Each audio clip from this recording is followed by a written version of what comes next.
And while his dad was dropping off his playbook, Jay Cutler was hanging out in Chicago, Illinois, his new home, and he is joining us right now on Bears Cam, the man of the hour, Jay Cutler. Anything going on in your life new, Jay? You know, just hanging out. Nothing much. Not much going on, huh? Well, no. How you guys doing? I'm doing fine, but okay. I haven't been pushing, March Madness off of sports headlines for the entire month of March, sort of like you. Yeah.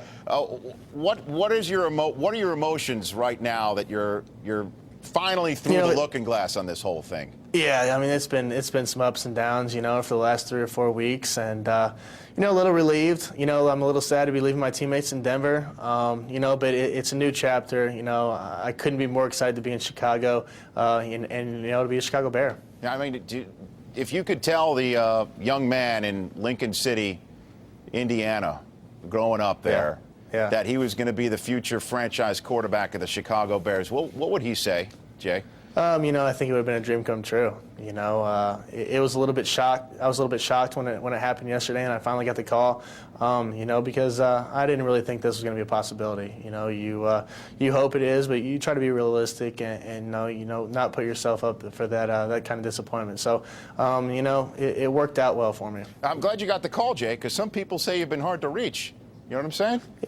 Yeah, I know exactly what you're saying. I think that there's some things that, each side would do differently, right. Myself and the Broncos. I'm not going to rehash what happened or go into they did this, I did that. But, I think it worked out for both sides. I think the Broncos are happy. I think I'm happy. I'm a Chicago Bear, and, they got some draft picks, and they got a good quarterback in Kyle Orton. Now, I know you want to turn the page, and I'm a page-turning sort of guy. Let's page it. Let's turn the page, Rich. But just a couple, Jay. I mean, you can choose not to answer if you wish, but I mean, we've been talking about you and this situation for weeks on this program. Yeah, absolutely. And there have been a lot of rumors said about you that I'm sure you want to address, and one of them being, being Jeremy Bates when he was not retained. Many people thought that you went and told the Broncos right then and there that you wanted out. I mean, is that a true story or it's not a true story? Like I said, there's a lot of things that happen. I'm not going to get into any of that stuff. I'm happy to be a Chicago Bear. I miss my teammates there, but it got down to a point where both sides needed to go separate ways. It wasn't going to work out. Right, and I guess before we leave that, then, I mean, what would you have done differently? You said that I would have done something differently. They should have done something differently. I think from the very get-go, from the jump, I think the communication was severed right there. So I think that.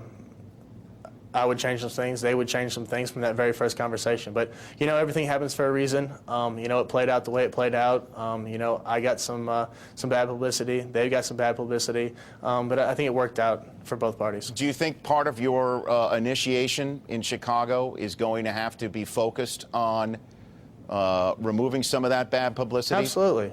Absolutely. I think this city is, I think it's happy, but I think they're a little bit weary of maybe what kind of quarterback they got. I've got to earn the respect and trust of my teammates, first and foremost. That's the very first thing that's got to happen. They've got to trust me as their quarterback and believe in me that I'm going to get the job done. And who from your new teammates called and welcomed you? Did you get a call from Urlacher? Who'd you get a call from? Yeah, Urlacher called, Devin called, Earl Bennett called. A lot of the guys have called. Greg Olson called. A lot of the guys were here, and at the press conference, and I talked to them, and it meant a lot. That they're behind me and they're supporting me, and everyone seems excited. Everyone seems excited about the possibilities that we have here. A lot of Vanderbilt guys on your new spot right there, Jay. You got we got 4 Vandy guys. You got a lot of, including one that's going to keep you upright. All right. So, but before I let you go, again, I know you said Elway, that was his town in Denver, but it was grown into a Cutler town, Jay. You had roots in that community. You had your organization was steeped in that community.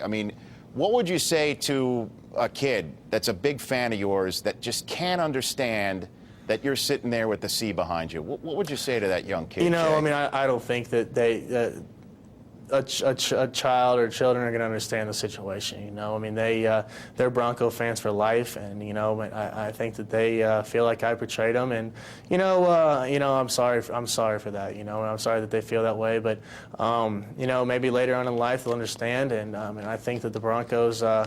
I think they understand why we had to go different ways, and so do I. And you know, I'm just glad that you know, both sides are happy with the deal, and we can move on. Jay, appreciate you taking the time. Congratulations. No problem, Rich. You know, Thank you. If I need a reservation at a restaurant in Chicago, I'm calling you because I think you have it in there. I have a feeling.